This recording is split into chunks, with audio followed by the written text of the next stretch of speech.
It's the final countdown. Welcome to the Kelly Patrick Show. Thank you so much for tuning in. In today's episode, I am joined by two figures within the world of Kentucky MMA who have been around much longer than I have. I have returning guests. I'll start out with, we have Chris Bowman. Chris, welcome back to the Kelly Patrick Show, sir. Thanks for having me on, Kelly. Appreciate you coming on. And then we also have our man, Todd Neal. Todd, how are you, sir? I'm doing great. Hello, gentlemen. Good afternoon. Today's episode was prompted actually by a post that I saw Nathan Manis had made, and I'm sure you guys know what I'm referring to. And it was asking who would be in the Kentucky MMA Hall of Fame. It was a good post. Yeah, it was very good action. If you look back over it, it starts to, I'm looking at it here, 106, at least 116 comments. So you guys tell me, actually, before we get started, could you each give a little bit of an introduction? Who are you? What's your background within combat sports within the state of Kentucky? Go ahead, Chris. Okay, my name is Chris Bowman. First of all, let me just say I don't feel like I am in any kind of position to even have a conversation other than having seen a whole lot of stuff and offering my opinion. I don't feel like my opinion is valid enough in the MMA community to be taken serious, but my name is Chris Bowman. I'm a stand-up comedian now. I used to be a fighter and a writer. I would cover events, and I was also a judge for the KBWA for a number of years as well. So I served as a fighter, corner, a coach, and judge. Going back to what year? I had my first fight in 2003. Okay, there we go. Became a judge in, I believe it was 2008, right after the formation of the KBWA. So, but I wrestled and boxed through high school and college, and then got into judo after that and other martial arts. So I've been around combat arts since 1995. Wow. Okay. Thank you very much, Chris. And then we have, of course, Todd Neal. Todd?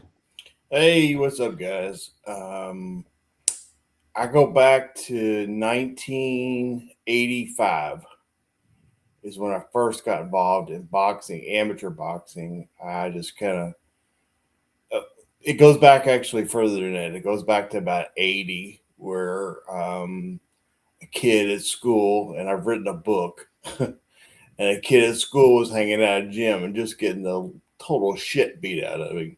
And I would go to watch him get beat up. And I kind of got into amateur boxing that way and became a judge, became a referee, and they evolved into becoming the Southeast representative for the Olympics in 92 for boxing. Served as the chairman of the Athletic Commission then from 93 to 95 or 6. Then I got out and came back in 2003 or so, I guess, when they started the new commission, blah, blah, blah. And I was on that until 2018. An integral part of Kentucky MMA, Todd Neal. Well, everybody says that, but, the only thing I did, as a regulator is I tried, and you made it perfect, Chris. I tried behind the scenes to do a lot of things that people don't know, because that's just not me. I mean, I'm just not that way. So it all worked out, and I'm glad it did. Had a great time. So first, though, let's just nominate Todd Neal. Let me just throw him out there. The first name that should be in the MMA, Kentucky MMA Hall of Fame. Because Todd, you really did. You made it. You were there for the fighters. Like during those times when the commission first came in, you were the face that was there most of the times. You and Angela were the faces that were there most of the time. And so when people thought of Kentucky MMA and it being, a regulated sport, they thought of you guys. We thought of you guys. And you always made them safe and fun events. And I think you had a big part in taking MMA in Kentucky mainstream. So you deserve your thanks for that. It was, it was all, there's a big story behind how it became regulated, but we didn't even have enough time, I don't think, to go into it because it was a total cluster. And we had, when some people wanted it regulated, some didn't want it regulated, but in the end, to make it a mainstream, legitimate across the board, 50 states, that's the way it was working. It had to be done. And I'm glad we did it when we did it. Yeah, stick it to McCain, right? Actually met him in Reno, Nevada, and played shot craps with him at a dice table. Not a bad guy. He was there. He was a guest speaker talking about boxing, and he was anti-MMA, but he's a good guy. Okay, so Chris, you started with your first nomination was Todd Neal. Todd, you and Chris, between the two of you, you guys tell us who else. Where do we take this conversation about MMA Hall of Fame for the state of Kentucky? Well, number one, I want to know what the Hall of Fame exactly is, because you got the WWE Hall of Fame, who actually has got the gobbledygooker in it, and every Tom, Dick, and Harry that ever wrestled. It's the Hall of Fames are supposed to be an honor. I mean, look at Bill Belichick. I mean, my God, they punished him. But the thing about it is, you can't put every single fighter who fought 10 fights or 100 fights, even if whatever. I mean, we can't do that, but yet a lot of people do. It should be more of an honorary, really, where you're elevating people. And I'm going to throw out a few names, just one of them. He's in Florida now, Mike Yanez. Love him, hate him. He was there from the beginning. And that Highlander team had some real. I mean, that's where the Ferguson brothers got their start. They had a squad of killers back then. That whole Pablo Popovich team had some really good fighters and spawned the Ferguson brothers, who spawned half of Kentucky MMA. So right. So that's where I go back to. Okay, what is a Hall of Fame? It's going to be where the roots are and the ones who actually came before everyone else, and then up to today, including Nathan Manis has to be in there. He's fought in Kentucky. I looked up like 11 times. Okay, he's from Tennessee, for God's sake. Why does Tennessee have one? But he, of course, he needs to be in it. But that's a name that's overlooked, and a lot of people. I'm gonna say Yanez is like Belichick. They hate him because he's kind of a prick. But with me, he was always straight. So, can I tell a story about Mike Yanez? Yes, you may. Okay. So, Mike Yanez is fighting at Louisville Gardens one night. And you know the story, Chris? I think so. I think I know where you're going. Yeah. So, he's fighting at Louisville Gardens one night. He's got a warrant out for his arrest. And LMPD, or I can't remember, they're there. They're going to pick him up. So I kind of go to the back and I'm talking, hey, well, we need to know where he's at, blah, blah, blah. I think it was Broadbent or something. I don't remember. But anyway, I said, he's got to fight. Yeah, we got to pick him up. I said, can you do me a favor? I said, I explained who I was. I said, we're trying to get the show to go on. I said, if we maybe move up the fight, maybe one or two, can you take him after the fight? And they're like, yeah. Well, I said, just stay around. I mean, guys, come on out here. I'll put you out here front, where you can watch. He ain't going nowhere. And they said, "Oh, okay, well, that's cool. We'll stay and watch." I think they watched a couple of fights, and he fought his fight, won, and he went straight to the jail.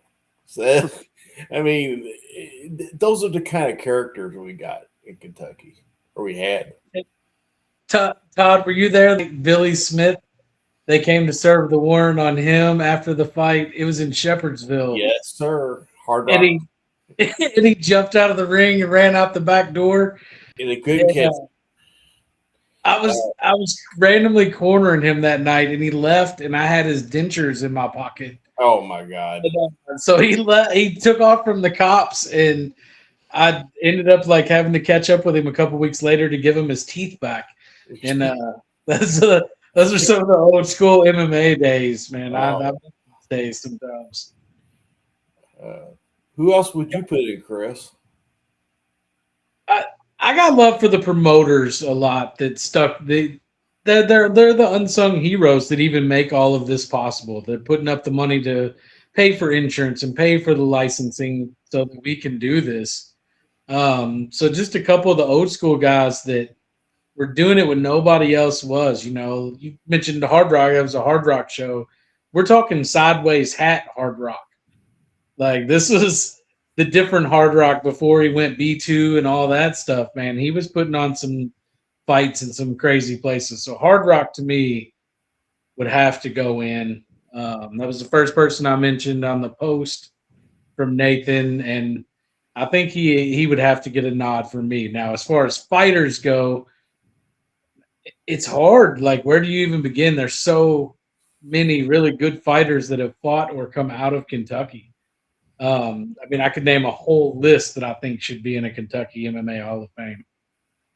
Well, I totally agree with you on the Hard Rock thing. I mean, he's put on illegal wrestling shows before he got into MMA.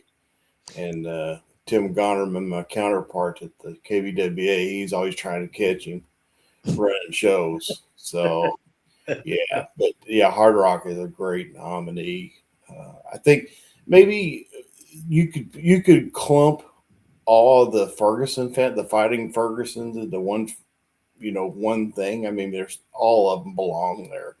At one time or another, they're all deserving. Even Bruce, the old man, love him. He supported them kids and sold tickets, and he was there right there all the way, all along the way. Well, he did. They had, so some people may not even know, the Fergusons even had their own promotion for a while, All American MMA, and they did a few shows in like Taylorsville, Spencer County, Bullitt County, and they had some really good fights at those shows too. So they've had a hand in just about everything. Just a funny story about that. BJ and I went to middle school together. And so he had a cousin that lived next door to a satellite company.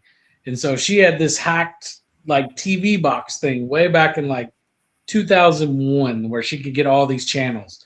So I used to go hang out with her and we'd watch Pride Fighting Championships and Pancrase and all King of the Cage. We'd watch all these like MMA events.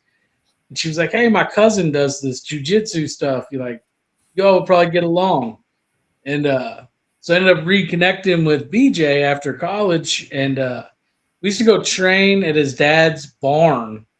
Up in the loft of his barn, they had built like a little MMA training facility, and we had like the little shitty puzzle mats down on the floor, and it had like garden hose for ropes in this little makeshift ring. And we trained there. And I think Taz was 14, 15, and there'd be 10 of us up there just going at it. It was shout out to the Ferguson brothers for their longevity and just being there at the beginning and what they've been able to accomplish. Amen. The whole family. Rebecca was the promoter in that. She had a lot to do with it. And I tell you, they are one of the stalwart foundations of Kentucky MMA for what it is today. I mean, a lot of people, are the foundation. You're built upon it. And I'm gonna throw one more out at you, Chris. Jimmy Mack. Jimmy Mack.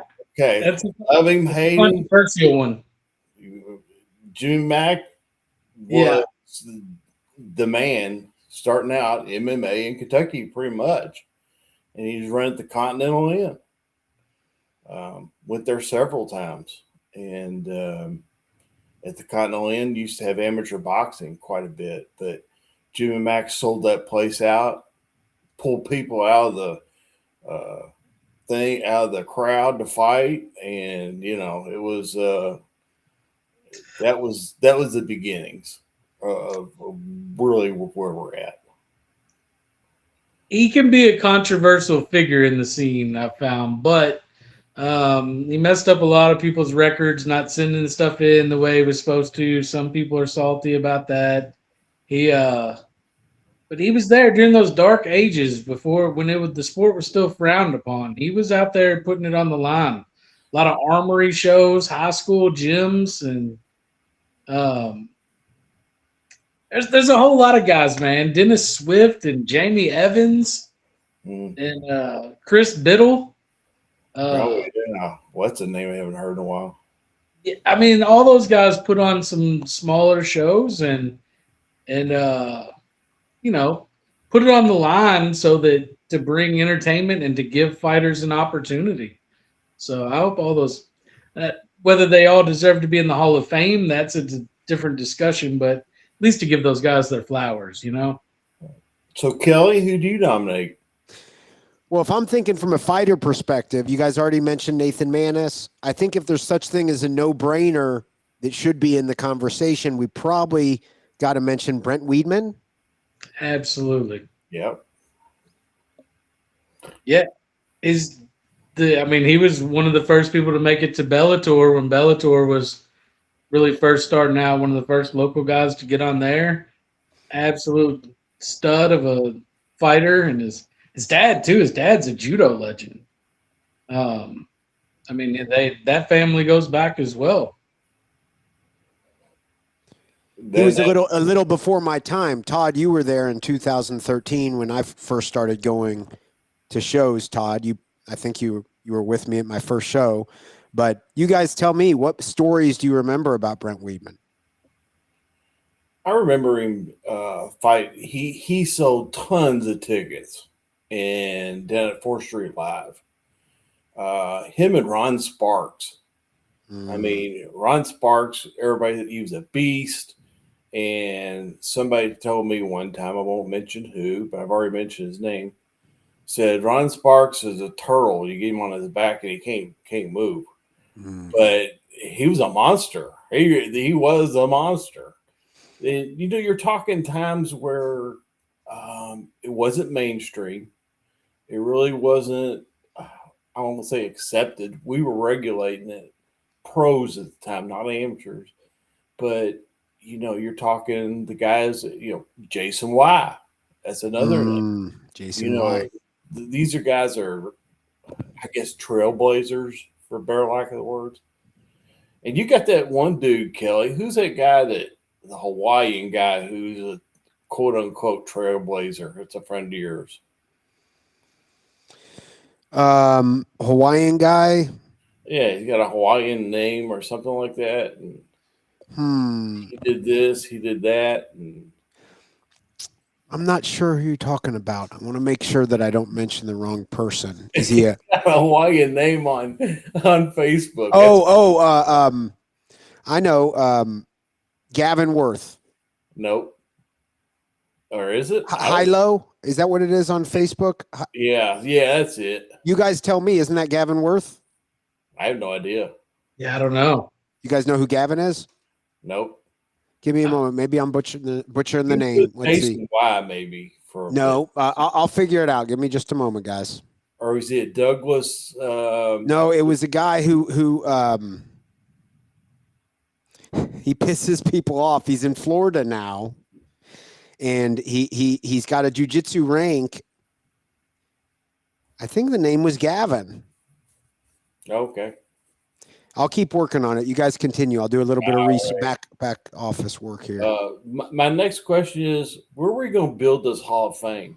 Because I really want to see it and visit it, and see the busts in it and the the shirts. that these guys wore to the ring. I want to see stuff. So, what do y'all suggest? I thought this was a hypothetical thing, but if there's really going to be a Kentucky Hall of Fame MMA, that would be awesome. I mean, it would be cool to have like a physical place to have it. I mean, where's the WWE Hall of Fame? I have no idea. That's what I'm saying. It doesn't exist. It's just Right. a Hall of Fame. But when I think of a Hall of Fame, I think it's something physical. And Jimmy Mack gave me a thing and inducted me in the Kentucky Fighting Challenge. Oh, that reminds me. I'm going to throw out another name to y'all. And this is a non-fighter, Dr. Sparks. He did so much.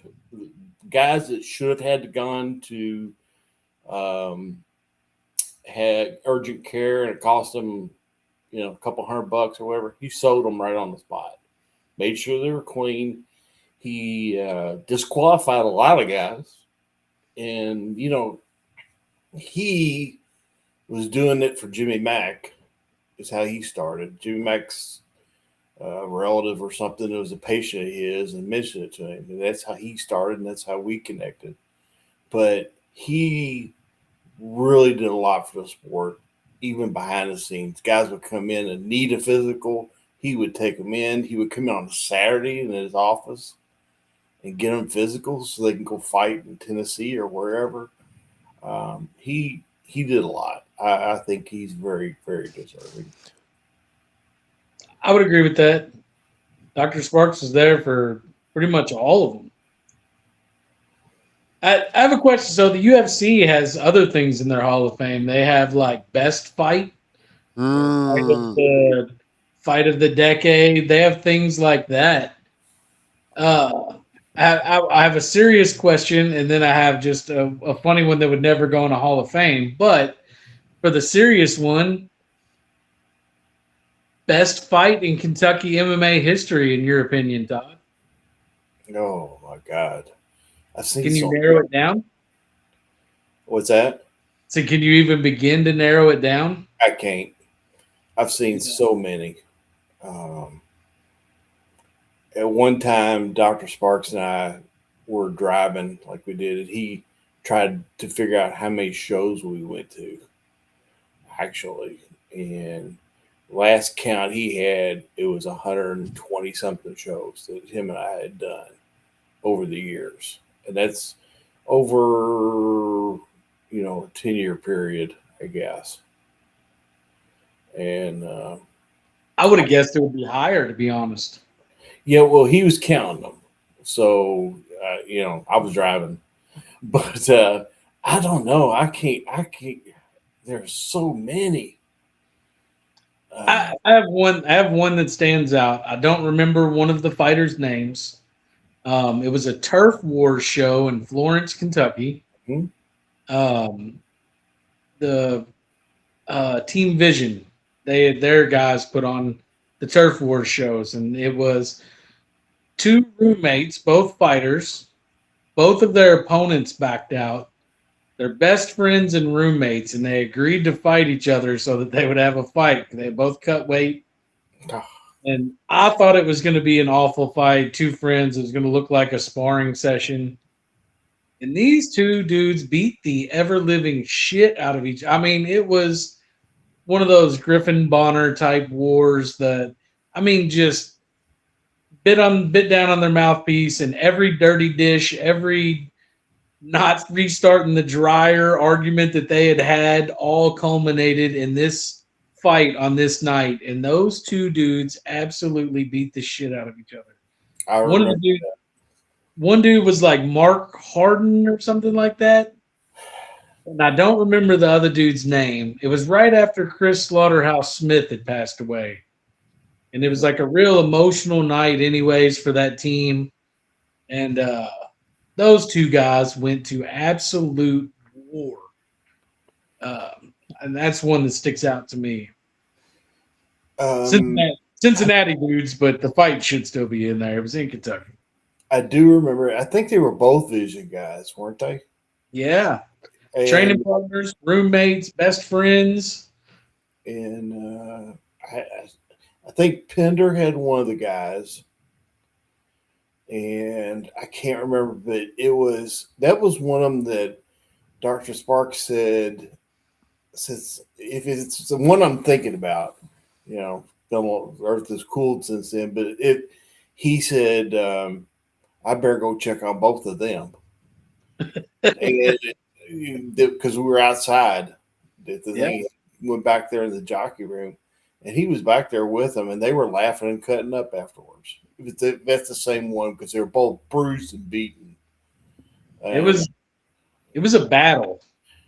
I think one of them actually said, "Well, we don't go this hard in the gym, but this was for real." So, and I was like, "You don't go for real in the gym? You know, what's up with that?" But yeah, That was a night. There was a bunch of really good fighters that fought on that card that night. Chris Curtis fought that night. yeah. There was a bunch. They had some good shows up there that back then. Then here's one. Worst MMA event of all time, Todd. I'm curious your thought. What was the one event that you went to where you were just like, what are we doing? What are we doing? Jimmy Mack show at Continental. Yeah, and that's when he said, I totally remember it because I was kind of an admission. The commission wanted to regulate it because I can't remember. Somebody came to one of the members and wanted to regulate it, blah blah blah. And he said, "Why don't you just go up there?" Okay, so I went, and we got a 180-pound guy here. He's 27 years old, and he needs a fighter. Anybody wants to fight? Come on up here. We'll check you out and make sure you pass the physical, and we'll put you in a room there if you think you're tough enough. And I think it was the first one I went, "Oh my God, people are doing this shit." I mean, that's tough man contests from back in the day that I used to go to. That's the very first show I remember. Waverly Hills Sanatorium in the parking lot. Don't even get started. That was the worst show. If a worst MMA event goes into the Hall of Fame, I nominate that one without a doubt. Totally. Dennis Swift put it on. No, it wasn't Dennis Swift. It was bald dude from Michigan. No, he didn't put it on. Dennis Swift was a proxy. He was straw man. Okay. He thought he was hot shit. And he got up there to ringside. He started hollering, screaming, and I wouldn't sit down. You gotta sit down, dude. You gotta sit down. And finally I threw him out. So he goes to outside the barrier and he starts hollering, screaming from there. I said, "Dude, you are out of here. You can't do that. This is my show." I said, "I can do it." And I said, "Just stay there if you want to, but you better be gone when I come back." So I went and got Dennis. I said, "If you ain't getting him gone," I said, "he's going to jail." And he said, "Oh, shit." And he left. And you know what? He was standing on the road out of Waverly, looking in every car. And as we went out, I had the window down, and he was looking in the car. I said, "Hey, how you doing?" I can't Josh something, maybe. Yeah. Yes, it was Josh something. It was everything about that card was awful. It was hot as shit, middle of the day, middle of the summer. Yeah. Somebody got hurt and they had to take the paramedics, had to take him to the hospital. Yeah. So the fights had like a 3-hour intermission because there were no paramedics. Had to walk barefoot across gravel to get to the cage. It was a mess. That was my funny one, just to throw it out there. If there's a worst fight in MMA, if there's a best, there has to be a worst.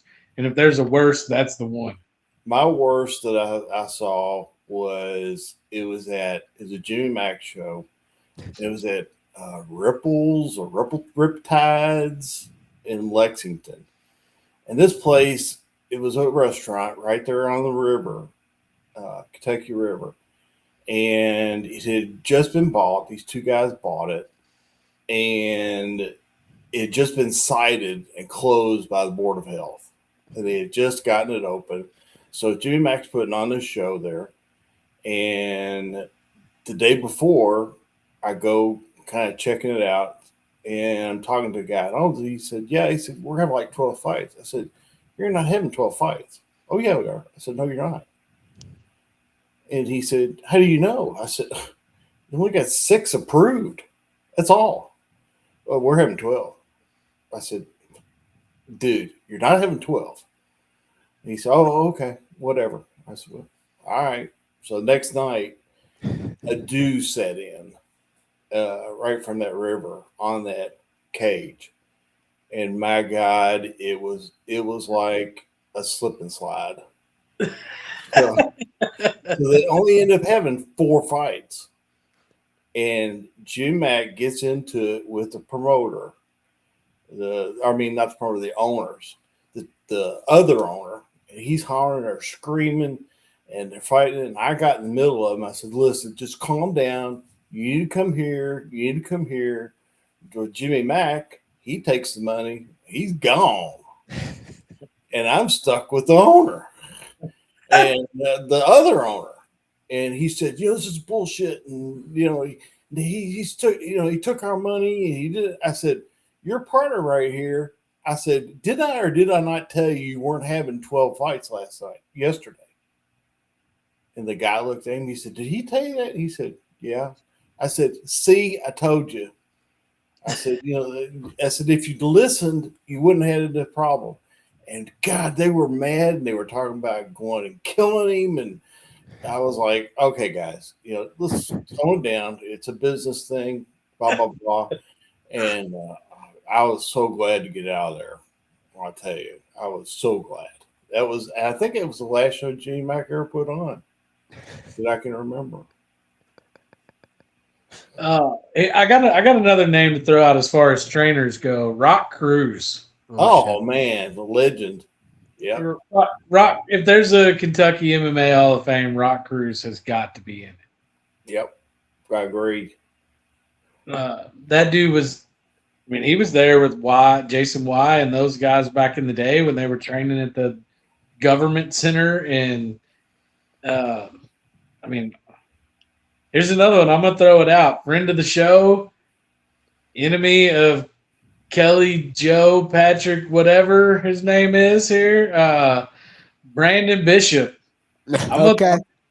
I'm throwing him out there, man. Like, the dude has been around forever. The dude has fought in shitty promotions and good promotions, weird 3-way MMA fights. He made World's Dumbest for falling out of the cage onto his damn head. He's doing the armored MMA. He's done jiu-jitsu. He's done everything, man. And even if he would never get in because people don't know his name, I'm going to fucking nominate the dude. Another guy that deserves his flowers for longevity and what he's done and how much he's done. I think he's bled in every ring, too. Yeah. I mean, at one point or another. World's greatest bleeder. He's also reffing kickboxing. He's doing the armored combat. He's doing commentary for Future of Fighting for Phil Perkins there at 4th Street. Yeah, he's a good mention there, Chris. Yeah, Brandon and I punched each other in the face in a karate dojo in some small town in like 2003, and that was when I first met Brandon Bishop, and like that dude's been in it every day since then. I mean, he deserves his flowers too, in my opinion. So. What about, I think Lance Lawrence has won a lot of fights. I know that it's not all how many fights have you won, but I may be wrong. I think he's won about as many fights as anyone within Kentucky of all time. Agreed. Love the guy to death. I've told him, and he's going to have some severe leg issues later in life. He has taken so many kicks to the legs. I really feel bad for the man, but yes, I'm 100% agree with that. He's a freaking good dude too. Yes, I agree 100%. Lance Lawrence is a first balloter in my opinion. No question. Um, But, somebody who was it? Kelly, you might know this guy, and he's not. He's not. He was around for a while and went on. My man Gary Thomas. Oh shit, Gary Thomas. Yeah, he did a lot for the the kind of the journalism side. I saw him be a ring announcer for an event one time. He did some judging. He's done a little bit of everything. Love Gary Thomas. He did it, and he has a lot of family things going on, but he did a lot behind the scenes, and to me, that's what really counts is when you do it. You're doing it for the love of the game, and you're doing it for the love of the fighters. And he did it for that, bluegrass MMA. He was really touting and pushing things on. He's another candidate for me. and here's one that will never get any love from anywhere else other than me right now. But Shooter Russell. Oh my God. Okay, Shooter Russell had never fought, never trained, never did any of that. But Shooter Russell was a photographer. Do you know Shooter Russell, Kelly? No, sir. Okay, so back in the day, he was a photographer that was at all these events, not getting paid, just taking pics for fighters. And he actually launched a TV show that aired on some local channels that was like Inside MMA for local MMA. And he would interview people and he would show fights. And like he was a big part of getting the Viper Fight League when it happened and they did fights inside the Danny Davis Arena where they do OVW. He was a big part of getting that there. Behind the scenes kind of guy doing it for the love of the game, like Todd was talking about, that may never get credit, but a lot of pictures you see from back then or videos you see from back then were probably shot by Shooter Russell. I just Googled his name. I see Steve Russell. It looks like an interview. He has an interview with Ron Sparks from 2009. There's a Josh Ferguson versus Sean Reynolds fight from Steve Russell, Shooter Russell from 2007. So it looks like before my time, he was involved in kind of giving a microphone and a camera to some of these guys. In 2007, I mean, Taz Ferguson would have been pretty young, 16, 17 years old, probably. So, I mean, he was giving people a platform before. I mean, this was pre tap out days. This was pre all of that stuff. And I mean, before there was any kind of mainstream stuff, he got the show. I think he was on WDRB or one of those local channels that he got this MMA show put on back in the day. And so he was tied in kind of with OVW, wasn't he, Chris? When they had the show, he was kind of tying it in or played afterward. I can't remember some connection there. Yes, there was some kind of, it came on afterwards or something, and then he was instrumental with that Viper Fight League for a little while. Yeah, that's my one loss. I don't even want to talk about the Viper Fight League. Oh man, that was Dr. Sparks stopped my fight. I'm still salty about that one. Well, he's disqualified from the Hall of Fame. But yeah, Shooter Russell's a name you probably won't hear much, but that dude, that's another guy that really given light to fighters before it was a thing to do. I've got one guy to mention. How about Harry Hunsucker? Absolutely. Yep. For a long time. He's done it all too. Yeah. Who was I talking to about somebody called me or texted me and said when they saw this, and they mentioned Dom Steele, and I was like, yeah, he went places. You know, he fought a lot up in here. He fought up in Ohio. You got to think of the criteria. You know, what are you going to do as the measuring stick? And there's so many characters that you could put in there just because they're characters. And just like you said, Chris, what about the worst? You know, what about the best? You know, you've got a lot of categories that you can fill. Yeah, I think it would be cool to see some of those other categories because there's guys that they're MMA coaches, but they're jujitsu guys. Do you put them in? Like their MMA record may not qualify them, but they've produced a lot of good fighters. You know what I mean? Like your Michael Donald did fight, but like Michael Donald, Chewy, those guys. Like Josh Johnson, yes, Josh Johnson. What's his name? Scott Smith. Scott Smith, Phil Perkins. Yeah, Phil. I mean, all of those guys, their MMA resume may not be like, hey, put them in right away, but those guys have produced a lot of really good fighters. So, like, I feel like if you're going to have an MMA Hall of Fame, there should be a separate. And they're not even just coaches. Like jujitsu wise, they're great, or kickboxing wise, they're phenomenal. Eric Haycraft. Yes, Haycraft. I mean, back in the day, you had the Shaw brothers.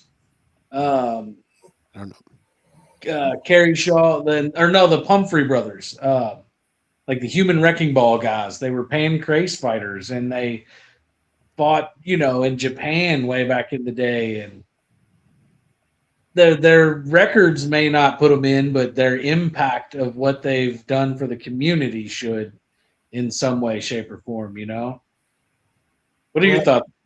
We those are great people, and other people that you really didn't hear a lot about. One of them is Harold Dick. Do you all know that one? Y'all been there? Harold Dick was putting them on down in Paducah about the same time Jimmy Mack was. Ed Trotter, both the Trotter boys. Knew them when they were fighting in tough man contests. Yeah, I mean, Trotter put on some shows in the middle of the mountains and would sell the place out. And that's a name, a lot of people probably don't even know, but the guy that was there in the dark years. Sure were. I'll tell you, they trained a lot of people too. Yeah. But the other one, and controversial, everybody loves him or hate him, is Billy Donovan. He put on great shows with Patel up there in Northern Kentucky. Absolute Action, and then Premier. Right, kind of evolved into Premier, and they got a lot of they got a lot of cred because of what they did, and a lot of people they were not friendly with, and they weren't friendly with them, and I guess that's what makes all kinds. This one, I don't know if he did fights in Kentucky. He might have just been right across the river in Indiana solely. I don't remember. Osborne, Jason Osborne, did the. Yeah. He was the first one really putting on women's events anywhere. Jeff Osborne or Giant? Well, Osborne. He was at Hook and Shoot. Yes. He did at Evansville. He put on a couple of shows across the river, but they really never took off. But interesting fact about him is he had one of the largest at the time catalogs of MMA fights on video on Hook and Shoot. And he ended up selling them to like Poland or something and made millions. He didn't have to work no more. But people over in Europe bought it, the library. And I know his last name was Douglas. I don't know if it was Jason or Jeff. I can't remember, but he put on quite a few shows in Indiana. Couldn't remember if he did any here or not, but there were a lot of Yep. like as far as women's fighting, women's MMA then was non-existent. Yeah, he did. I think he was probably one of the first ones to put it on. You know, He's the first one I remember ever putting women on cards and having 5 or 6 women's fights on a card. And I couldn't. I thought it was Indiana. I thought it was like Evansville. I couldn't remember if it was Owensboro or Evansville, or I knew it was somewhere around there. Absolute Action actually put on an all-female card one night at Turfway. Were you there for that, Todd? I was, and Dr. Sparks showed me up. He came in wearing all pink scrubs. Did he? Yeah, because Frankie, his wife, she's a breast cancer survivor, and he was wearing them, had his embroidered and everything. She had it made all up for him, and I was like, "Look at you, man! I should have got a pink polo or something, and you make me look bad here, dude." But it was a really good fight. I think Cyborg might have been there that night, like as a guest or something. Huh. I really can't remember, but it was Patel put that on. That was a really good thing. It was in October because it's Breast Cancer Awareness Month. What about refs? Mooney? Well, I was going to say Moody's got to be in there. Josh Johnson did some reffing way back in the day. Rudy was my number one pick there. Yeah. Gary Copeland? And no. Why do you say that, Todd? You know the Gary Copeland story, right? We got time. Okay. So we're at Expo 5. Expo 5. I was there. Yeah. And we have a fighter go down. Donnie, can't think of his last name. White. Donnie White goes down.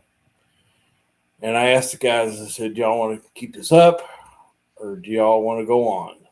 I said, "It's up to you all. We can stop it here or we can go on." But I didn't want to stop it just to stop it. Even though the fighter had... Yeah, he passed. He passed. We knew at that point that he had passed. Right in front of me. Yeah. Wow.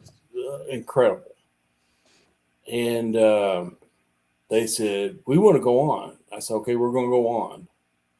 So we're getting ready to go up, and Copeland's got his bags, and he's packed up. And I'm like, "Where are you going?" "I can't be part of this. I just can't be part of this if this is going on. I just can't be." I said, "So you're going to leave?" "I just can't be part of this." I said, "Okay, go." So he quit on us. Where all of us are there. And guess what? We had to put up with the same stuff too. What do you think we were thinking? But you're part of the team. And you bugged out on us. So I can't remember who was reffing, but something else happened. So another guy had to go to the hospital. Well, they were about out of oxygen. At that point, I cut it off. I had to. We're out of oxygen. It's just a cluster night. I'm sorry it happened. Next day, I get a call, blah, blah, blah, blah, and I hear it. And I said, "Well, I don't need you anymore." "And what do you mean?" I said, "I don't need you anymore." I said, "What's going to happen the next time if something like that happens? And you're going to bug out on me again?" "No, you're not part of the team." I never used him again. I never talked to him again. And that's why I say no. But that's mine. There's a guy that he passed away. He would have been one of the best referees there is. That's John House. He Did he pass? Huh? Did John House pass away? He did a few years ago. Didn't know that. I remember Yeah. John House. I didn't know that. He would have been a really good guy. I mean, he would have been really good. Kinman's a good one. Yeah. Kinman knows what he's doing.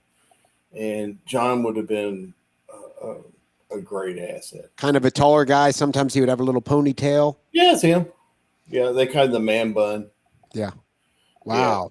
Didn't know he passed away. That's I'll too tell, bad. can I tell you a funny story about him? Sure. Okay. So we're at the Rough and Rowdy Brawl in Lexington at the Legends Field, and it's a cluster. I told the board, this is going to be a cluster. Y'all got to listen to me. No, I'm going to go on with it. It was a mess. So this guy who failed a drug test, who was the main event, he comes out of nowhere, and this is Barstool, and he's coming into the area in his gimmick. You know, this is pro wrestling pretty much. And he's coming into the area, and I'm trying to get him out. He about knocked me down. And he's mouthing and everything. I've already told him you can't be here. You know, you're disqualified pretty much. And he's still yelling and da da da da. John House is in the ring. He jumps off the apron and gets him in a rear naked choke into the crowd. I mean, he jumps over the apron, over a table, right behind this guy, and gets him in a rear naked, taking him down. I mean, I was like, holy shit, he's really going to choke him out because John could do it. And I said, man, you got to stop it. He said, no, man. And he said something. And I said, let him go. And he let him go. I said, now get your ass out of here. And John, afterwards, he said, man, I'm sorry. And he said, that was just things. I want to protect you. I said, man, don't worry about me. I said, just, you can't like it. But it was so incredible. And even on Barstool on their Rough and Rowdy, whatever clips, it said, the referee's in it. The referee's in it. It was John. They called the man bun. Good guy. Are there any other weird not weird, but unusual categories that are in like the UFC Hall of Fame? Is there like a BMF Hall of Fame or like you know what I mean, or any other kind of ultimate personalities? I'll give you a personality. Jeremy Durham. Okay. He would always come in with something weird. Cat costume. Yeah, Unitard. Love the guy. Mike Cockerham was another one. Michael Cockerham passed away, but yeah, he was a character. One of my first events I went to, I was with Carlo. Carlo Kellum will tell this story. We walk in, we go into the restroom. You were there, Todd. I don't know that you remember it. You may have been not next to us, but Michael Cockerham was fighting on the card later that night. He walks into the restroom. Not the cleanest restroom. Looks like there's piss on the floor. This guy walks in, no shoes on, nothing, just, shirt off, walks right in, doesn't care that he's just walking in piss in there, shaking people's hands and just not a care in the world. I think he was wearing Hello Kitty trunks something like. Yeah, that's him, right, Todd? Right. Very sad. We lost him early. Yeah, he was. Now, Chris, you might know this guy's name. I can't recall it. He fought on tons of Hard Rock cards, and he stunk. Smelled so bad. And I told him, I said, man, dude, you got to get in there and take a shower down Bowling Green or something. It was Bowling Green. So you got to take a shower or something. He said, oh, man, I'll do it. I'll do it. Clean up. So he got the fight. It was so bad. We're sitting cage side. And Doc said, do you smell that? And I said, yeah. His name was Michael something. Anyway, the guy actually tapped due to the smell. That's a fact. I was there. I remember that night. Michael that was a Bowling Green show. It was a Bowling Green one of the first ones he did down there. I wish we could remember his full name. That would be nice. Oh man, his wife fought actually on the card too, and she was stinkier than him. I was getting ready to say, I think his wife fought that night. Yeah, that's where you talk the characters and Who was the guy, Todd? You might remember. This is back in the Louisville Garden, Broadbent Arena days. There was a guy who used to come out to like a Boy George song, and he would dress in like pink clothes, and he would come out with a feather boa on and just act fruity as zesty and like. Are you talking about Hard Rock? Yeah. No, but I think that's where the boa idea thing came from. Because listen, this dude would come out to the cage and he would strut and he would do his thing and then he would get in there and beat the shit out of dudes. I am talking. I cannot remember his name though. It's like Boy George meets Randy Savage. Yes, and that dude was a character. I can't remember his name, but he fought. He fought a lot back in those Louisville Garden where they what was the name of that event where they had all the UFC guys come in for those shows? Do you remember? Oh God, I'm trying to remember them too. Caged Fury or Caged Inferno or something like that. Caged Inferno, that's it. I remember they brought in the Black Power Ranger or something. I bet he sold 20 tickets. They did have some good ones though. They had Matt Hughes and Rashad Evans when they were champions. Andre Arlovsky. Yep, they sure did. Caged Inferno was it, I think, and I can't remember the promoter. I think Jason Y was involved quite a bit with that. Wow, I can't think of that guy's name now. Seen playing today. And here's one character. I got to throw this one out. Controversial. I get it. Don't care. The dude sold a shitload of tickets. The dude was pretty much down to fight just about anybody, anytime. Had a bunch of fights. Won a bunch of fights. Josh Blanchard. Sure. Crazy as a loon. He was one of the first MMA fighters I interviewed on the Weekend Sports Buzz. Todd used to help me be the producer of the show. But before you were helping me, Todd, I got Josh Blanchard in studio with me. I say before we go on air, Josh, the one thing is you can't cuss. Cannot cuss. It's terrestrial radio. If you cuss, it's going to screw the whole interview up. He's just MF for this, MF for that the whole time. So I'm having to hit the dump button. If someone tuned in, all they hear is just beep, beep, beep, beep, beep. Like he was cussing as much as he could. So that's Josh Blanchard. Bad Dog MMA. Yep. Yeah. He was around in those early Jimmy Mack shows and stuff too, man. All those Louisville MMA guys, when they all had their camo outfits and they would show up as a big team. And that was a spectacle back then. There were a few teams back then that were like that, where they would show up because most of the time it was just like a school or a dojo would have a guy, maybe two guys fighting on a card. And there were a couple of teams back then that would show up and they would have like matching shirts and look professional. And it would be a spectacle. They would all come out like the Gracie train coming out to the cage and, a lot of that old school stuff, man, that we hadn't seen before. And then all their fans had the same gear. Mm-hmm. They sold those tickets, so you knew who they would rather see. And who was the team from Cincinnati, Todd, that always had the black and white camo pants? Do you remember the whole team would dress in like black and white camo pants? Not G-Force? G-Force, that is the one. Brian Gable one. Yep. Yeah. That's the one. Gable, G-Force, and Vision were always kind of rivals, but they weren't rivals. So, several times they fought each other. But G-Force, man, he took in a lot of kids, I tell you. Took them off the street. Yep. Well, inevitably, we're going to leave a bunch of people out. That's part of this type of an episode. But I appreciate you guys coming on. We are coming up to the end of the hour here.